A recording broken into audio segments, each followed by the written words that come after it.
Bienvenidos a otra edición de su programa El vecino incómodo en Eje Central.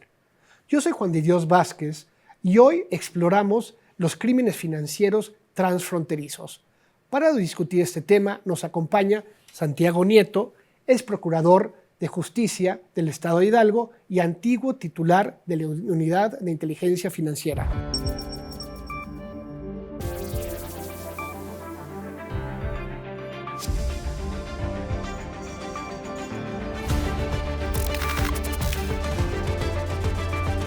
Santiago, muchísimas gracias por acompañarnos. Al contrario, Juan, muchísimas gracias por la invitación.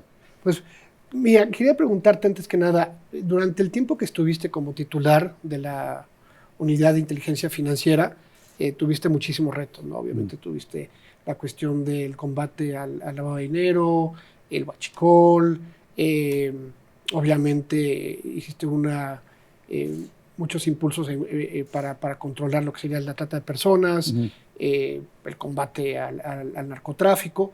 Para ti, ¿cuál fue el reto mayor durante ese tiempo? ¿Qué obstáculos tuviste y cómo pudiste vencer esos obstáculos? Bueno, yo creo que, fue una etapa fantástica. Primero, trabajar con el gobierno del presidente López Obrador fue realmente maravilloso. Venía ya de haber dirigido una oficina, FEPADE, en el sexenio anterior, con un conflicto también relacionado con temas vinculados a un delito equiparable al lavado de dinero, que era el financiamiento ilícito de las campañas electorales. De hecho, en gran medida yo llego a la UIF por eso, porque en FEPADE el enfoque fue cómo investigamos el financiamiento ilícito a las elecciones, desde la delincuencia organizada, desde el peculado electoral. Por ejemplo, Operación Zafiro era un desvío de fondos, bienes y servicios del gobierno federal de Peña Nieto y los gobiernos estatales hacia el PRI. Y bueno, finalmente los temas del financiamiento ilícito por empresarios, que era el caso de Odebrecht. Sí. Con ese antecedente, pues me toca, recibo la invitación, primero Marcelo Ebrard a que me una a la Cuarta Transformación, 2018, y segundo, del presidente López Obrador para encabezar la Unidad de Inteligencia Financiera. Me toca estar tanto con Carlos Ursúa, con el que la verdad hubo mucha tensión, después con Arturo Herrera, donde transitamos y trabajamos realmente muy bien, y finalmente me tocó ya unos días con Rogelio Ramírez de la O antes de renunciar. Creo que la parte central era la coordinación interinstitucional.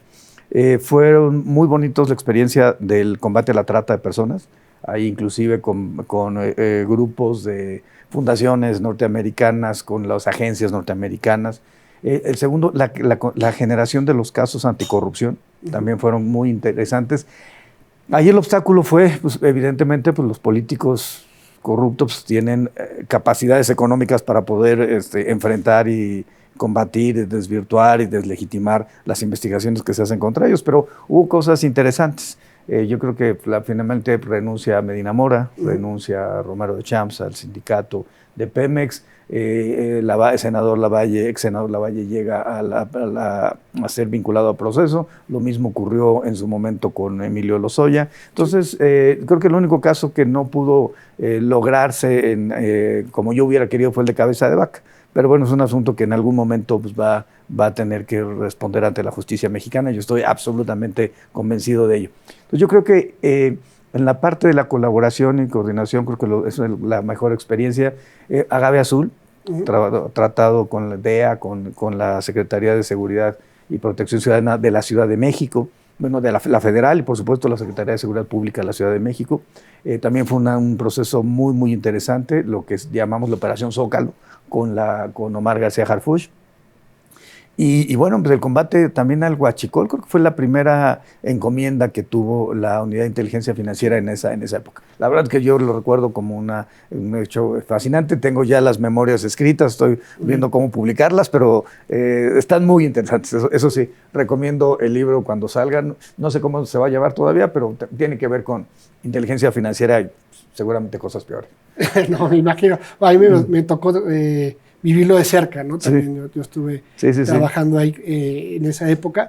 Y ahorita mencionaste dos puntos, ¿no? La primera era la colaboración con los Estados Unidos, ¿no? Y bueno, esta semana vino Elizabeth Sherwood, ¿no? La asesora de la Casa Blanca, y tuvo una reunión con Claudia Sheinbaum, con Ken Salazar, estuvo Juan Ramón de la Fuente y y Omar García Harfuch. ¿Cómo fue esa colaboración con los Estados Unidos? Bueno, yo creo que el gran tema fue la transformación de Iniciativa Mérida al entendimiento bicentenario. Y un cambio de narrativa que yo veo y que tanto Omar García Harfuch como Juan Ramón de la Fuente como la doctora Sheinbaum tienen mucha claridad. Queremos disminuir la violencia en México, necesitamos disminuir el tráfico de armas de Estados Unidos hacia México. Ellos quieren disminuir el flujo de fentanilo de México a Estados Unidos, pues perdón, necesitan apoyarnos a que las organizaciones delictivas no tengan la capacidad de fuego que actualmente tienen. Y eso se hace a partir del tráfico de armas que viene de Estados Unidos hacia acá. Según datos de ITF, por un lado, tardan entre 6 meses y 3 años en llegar las armas de que sean compradas en las armerías de Estados Unidos a que son decomisadas por las autoridades en México. Y es interesante que bueno, casi 150 veces más hay decomisos de armas en México que respecto a las que se detienen en Estados Unidos por ingresar a nuestra frontera. Entonces, ese es uno de los grandes retos. Que Estados Unidos, y eso fue finalmente un logro de entendimiento bicentenario, que Estados Unidos reconociera que la violencia en México en gran medida es generada por sus normas en materia de libertad del tráfico de armas basados en su segunda enmienda constitucional. Yo creo que es un tema central de discusión que hay que impulsar en Estados Unidos, de que el tráfico de armas está generando masacres en las escuelas, está generando masacres en las calles en Estados Unidos y por supuesto tiene un impacto negativo en la violencia en nuestro país. Muy bien. Ahora, digo, dentro de esto, obviamente también con los avances tecnológicos que hay hoy día, ¿no? Obviamente con todo lo que es el blockchain, la inteligencia artificial, eventualmente la computación cuántica, etcétera. Ahorita mismo las organizaciones criminales, para ellos es mucho más fácil usar estas tecnologías y realmente aplicarlos en lo que sería el contrabando o crímenes transfronterizos. ¿Cómo se puede luchar en contra de esto? Bueno, México tiene desde 2018 una ley FinTech. Esa ley FinTech, entre otras cosas, establece las plataformas que operan activos virtuales y la forma de regularización que tienen. La propia ley antilavado establece que los activos virtuales deben de presentar avisos cuando tienen alguna modificación de más de 53,000 pesos, que realmente es muy, muy bajo. El umbral se tiene que avisar al Servicio de Administración Tributaria y a la Unidad de Inteligencia Financiera. Básicamente tenemos 24 empresas que operan, plataformas que operan activos virtuales, pero las más importantes no tienen su sede en México. Tienen su sede en Gibraltar, en Estados Unidos, en Suiza, etc. Y se calcula que ya hay un punto importante de remesas que están entrando vía activos virtuales. Pero yo tengo una enorme duda, honestamente, de que nuestros paisanos que van a Estados Unidos, a Arizona o a Texas a trabajar en los campos, estén mandando el dinero de sus remesas vía criptomoneda, cuando en realidad lo que se utilizaba era la banca convencional, digamos, sí, ¿no? Y los transmisores de dinero. Entonces, a mí eso me genera una gran preocupación. De hecho, Gafi, cuando presentó su informe 2023 sobre lavado de dinero, se enfocó en 3 cosas. Una primera cosa es el tema de la extinción de dominio, que no hemos avanzado a nivel global en la extinción de dominio en temas de lavado. El segundo es las OSFLs, las organizaciones sin fines de lucro, y señalaban con claridad que había que poner una ponderación entre qué era más importante, apoyar a las organizaciones sin fines de lucro o evitar que los terroristas las utilizaran, como sucedió en Medio Oriente, para financiar a los grupos terroristas. Pero el tercer tema son las criptomonedas. Okay. Hoy en día, no solamente El Salvador las reconoce como moneda con uso oficial, sino que se está generando un mercado, incluso en compra-venta de arte, en compra-venta de objetos arqueológicos o históricos a partir de la criptomoneda. Entonces, realmente tenemos un problema ahí fuerte y evidentemente la delincuencia organizada está utilizando esa ruta para poder mover dinero en nuestro país. Muy bien. ¿Y hay algunos casos de éxito a nivel internacional? Sí, a ver, se ha trabajado de manera coordinada. Inclusive uno de los casos que tuvimos nosotros de trata de personas, terminaban mandando el dinero a partir de criptomonedas y se solicitaba pues, a las empresas que no pudieran hacer movimiento y que no se pudiera materializar. Con una memoria USB una persona puede materializar en cualquier cajero que tenga estas características el recurso.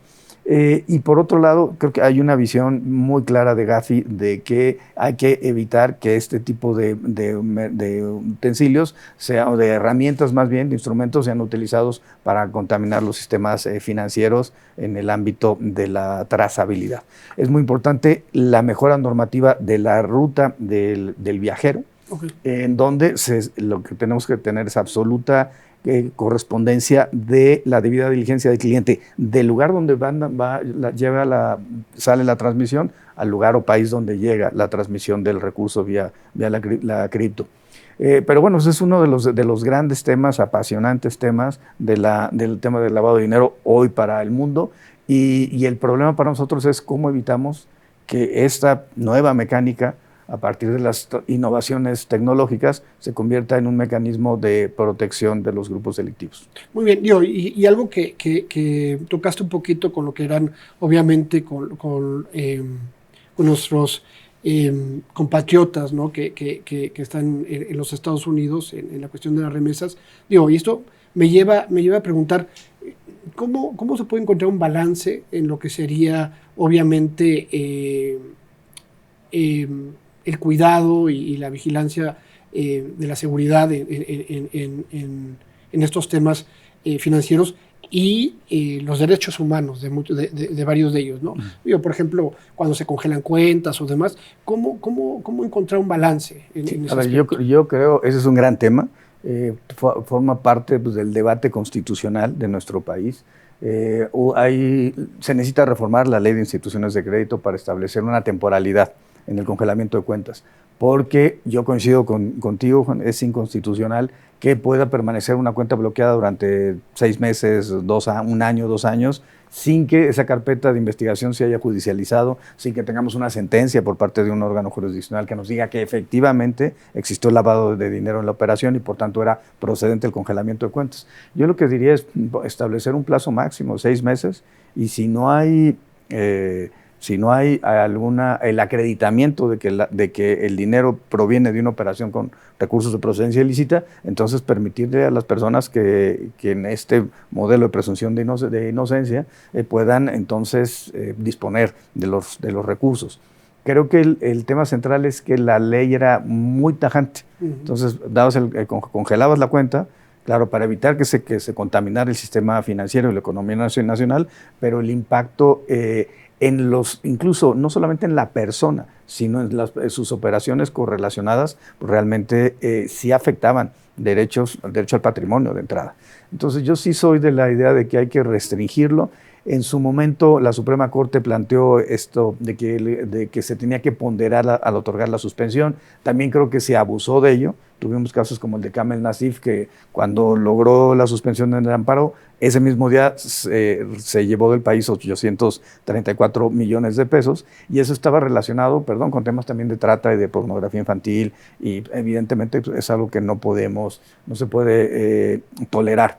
Pero creo que la ruta está en una reforma al marco normativo, a la Ley de Instituciones de Crédito, a una reforma también al Código Nacional de Procedimientos Penales, porque no solamente se congela la cuenta por la UIF o por, como tú sabes, el Seguro Social lo puede hacer, Servicio de Administración Tributaria, también se puede hacer por vía congelamiento, el aseguramiento de cuentas por parte del Ministerio Público, tanto federal como locales. Entonces creo que sí es algo que hay que estar trabajando para que en todo caso se judicialicen esas carpetas de investigación y que sea un juez, como en cualquier democracia, que determine si el acto fue ajustado a derecho o no. Y aquí es un tema de probanza. El que está siendo acusado de operaciones con recursos de procedencia ilícita debe comprobar el origen lícito de esos recursos. Muy bien. Ahora, voy a virar un poquito al tema, ¿no? Que fue como tú empezaste realmente en lo que es la cuestión de las elecciones, ¿no? Y La oposición ha hecho varias acusaciones, ¿no? de que muchas de las campañas fueron financiadas por, vamos a decir, por recursos ilícitos. Digo, no hay pruebas concretas, ni mucho menos, pero ¿qué podrías comentarnos de este tema? A ver, yo lo que primero diría es, a ver, sí hay una relación evidentemente entre la corrupción y las elecciones. Odebrecht fue un caso donde el financiamiento venía de una empresa cuando está prohibido por la ley que las empresas mercantiles financian campañas. 2, el peculado, que también es un ilícito en términos de la Ley General en materia de delitos electorales, y Operación Zafiro significó eso. Gobierno federal, particularmente la Secretaría de Hacienda, Luis Videgaray, inyectó recursos a los estados, a Duarte, a Borges, al otro Duarte en Veracruz, y los 3 terminaron sacando el dinero en efectivo para financiar las campañas. Y 3, evidentemente hay un tema de la delincuencia organizada en el ámbito municipal. A la delincuencia organizada no le interesa quién va a ser senador o quién va a ser la diputada federal, diputado federal. Le interesa quién es el presidente municipal, quién controla el territorio, quién controla el tráfico de armas, el tráfico de drogas, la trata de personas. Eso es lo que les interesa a ellos. Y por ello creo que la ruta tiene que ser en cómo se les pega, en donde les duele. Calderón cometió el error de generar la guerra contra el narcotráfico y atacar a los sicarios, a los narcomenudistas, a las cabecillas. Cada cabecilla que desmantelaba implicaba el surgimiento de diversas cabezas y la lucha al interior del propio grupo delictivo y además de actos de terror. Pero nunca se les ocurrió voltear a ver a las estructuras financieras. De hecho, el congelamiento de cuentas es algo que surge con Peña Nieto, ni siquiera con Calderón. Y hoy en día creo que uno de los temas centrales va a ser extinción de dominio y va a ser los institutos o las unidades de inteligencia patrimonial económica de los estados para poder detectar flujos de recurso ilícito en secuestro, narcomenudeo, que son competencia local, y poder extinguir el dominio de esos bienes, muebles o inmuebles. Creo que faltó combatir la corrupción política, en la corrupción policial, judicial o ministerial, que al final del día les da protección a estos grupos delictivos, y sobre todo y el tema de la base social. Eso creo que sí se combatió durante este sexenio, igual que la corrupción política. Creo que uno de los temas para la próxima administración, el gran debate de la reforma judicial, pasa por combatir la corrupción judicial, que muchas veces vía juicio de amparo o incluso también a sede ministerial, en el no ejercicio de la acción penal, están dando mecanismos de protección de los grupos de delincuencia organizada. Pero volviendo al tema, sobre la acusación en contra del presidente López Obrador, yo no veo ningún elemento sólido, y déjenme plantear por qué. Porque primero se habla que en 2006 fue financiado. En 2006, era García Luna, era Felipe Calderón, y claro, antes de ello era Medina Mora. O sea, si ellos hubieran tenido datos, la UIF ya existía desde Vicente Fox, si ellos hubieran tenido datos de que hubo financiamiento ilícito de la campaña, pues por supuesto que lo hubieran hecho en ese momento. Me tocó en su momento, por cuestiones académicas, leer los 308 fojas del dictamen de calificación de la elección de 2006, y en ningún momento se plantea que hubiera una irregularidad por parte de financiamiento ilícito a la campaña del hoy presidente López Obrador. En realidad los temas versaban sobre si el Consejo Coordinador Empresarial, al contrario, se habían utilizado los recursos del Estado para la campaña de Felipe Calderón. Y al final el tribunal terminó reconociendo que habían existido irregularidades y le dio vista a la entonces IFE. 2012, la verdad es que el financiamiento ilícito vino de parte de los empresarios hacia Peña Nieto. Y en 2018, la verdad es que yo vi un movimiento social, igual que en 2024, donde en realidad se trata de un aprecio por una política pública de parte de la sociedad mexicana, primero hacia el presidente López Obrador, ahora hacia la presidenta Claudia Sheinbaum, con un mensaje muy claro. ¿Cómo se llega al casi 60% de la votación? Porque las clases bajas y las clases medias terminaron votando por Morena. Entonces, la verdad es que me parece que no hay una sola prueba convincente. Sí, se publicaron un libro con esas características. Alguien dice que recibió un mensaje de parte de un narcotraficante, pero en realidad hay poca solidez probatoria. Y en el caso de mi experiencia profesional en FEPADE, en la Procuraduría de Hidalgo, en la UIF, si uno afirma, está obligado a probar, ¿no? Muy bien. Ya como último, yo mencionaste a Harfuch, mencionaste a Marcelo Ebrard. Como sabemos, la próxima semana se va a hablar, ¿no?, de algunos miembros del nuevo gabinete. Obviamente, me imagino que más de uno quisiera que tú entraras al nuevo gabinete, yo incluido, obviamente. ¿Qué futuro ves para ti en la próxima administración? Sí, a ver, yo creo que evidentemente, como todo, va a depender de lo que estaré donde la doctora Claudia Sheinbaum diga que esté. Y eso, pues, es un tema, pues, central en un sistema como el nuestro, donde además llega con un nivel de legitimidad histórico. Perdón, es que cuando me empiezan a decir es que ya hay un partido hegemónico, le digo, no se equivocan. Un partido hegemónico como el PRI era cuando las elecciones no eran competitivas. Claro. Estas elecciones son competitivas. Tenemos, si ustedes quieren, Sartori utilizaba la expresión partido predominante, y era un partido predominante porque la gente vota por Morena. Pero, a ver, las elecciones de Guanajuato, las elecciones de Querétaro, yo vengo de ser candidato allá, las elecciones de Jalisco, las elecciones de Yucatán o de Morelos, fueron elecciones que se cerraron. Al final del día son elecciones competitivas, y creo que eso es finalmente lo que refleja la fortaleza del sistema electoral mexicano.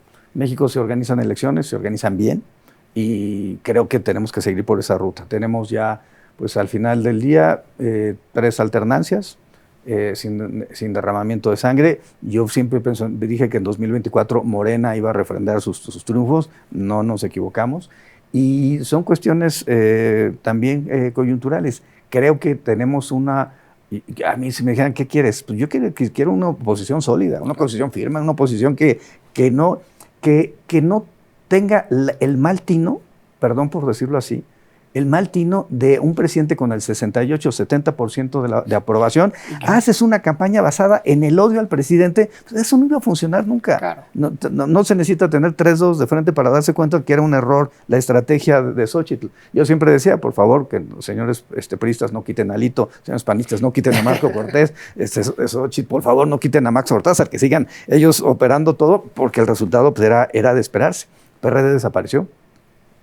Y estamos en presencia, pues, de un proceso histórico, inédito, la primera presidenta de la República con casi 60% de votación. Insisto, no es un tema de ricos y pobres. No. 60% implica que las clases medias votaron por Morena, y lo que tiene que preguntarse el PRI y el PAN es por qué votan por Morena. Yo creo que tiene que ver con solidez de principios, tiene que ver con líneas narrativas, tiene que ver, por supuesto, con los programas sociales, pero también con la disminución, no digo que se haya acabado, pero la disminución de los temas de corrupción en el país, y sobre todo creo que un mensaje de esperanza, de que las cosas se pueden hacer mejor. Yo honestamente vi a la doctora Claudia Sheinbaum como una candidata seria, una candidata formal, una candidata con visión de Estado. Y honestamente, pues a Xochitl la veía enojada. Me tocó estar en los debates presidenciales, me tocó acompañar a la doctora en Querétaro cuando fue a recorrer los distritos, y de reojo veía cuando iba Xochitl a Querétaro. Me tocó el cierre de la precampaña, el inicio de la campaña, el cierre de la campaña, estar en el templete acompañando a la doctora Sheinbaum, y veías una sensación de acompañamiento, de una política, de temas que son además absolutamente lógicos. Necesitamos energías renovables, necesitamos la igualdad sustantiva, necesitamos continuar con el combate a la corrupción, sobre todo necesitamos como en el combate a la inseguridad. Creo que son los temas centrales. La asignatura pendiente en el tema de justicia, creo que sí es una asignatura pendiente de la 4T, pero bueno, realmente pues nos acercamos a un momento histórico. Yo pues muy, muy complacido.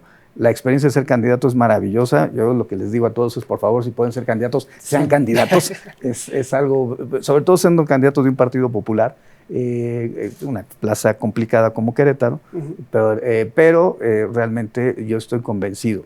Tuve 425,000 votos. Yo estoy convencido que para el 27 el gobierno de Querétaro será de Morena. Esperemos que así sea, y esperemos que tú seas el candidato.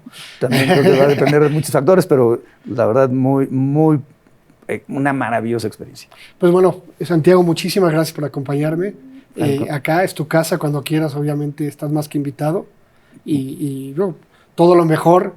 Como digo, ojalá que la próxima semana se anuncien varias cosas, entre ellas que tú estés, sería realmente un para mucho beneficio del país, ¿no? Entonces, muchísimas gracias. Muchísimas gracias. Muchas gracias a todas y todos por acompañarnos.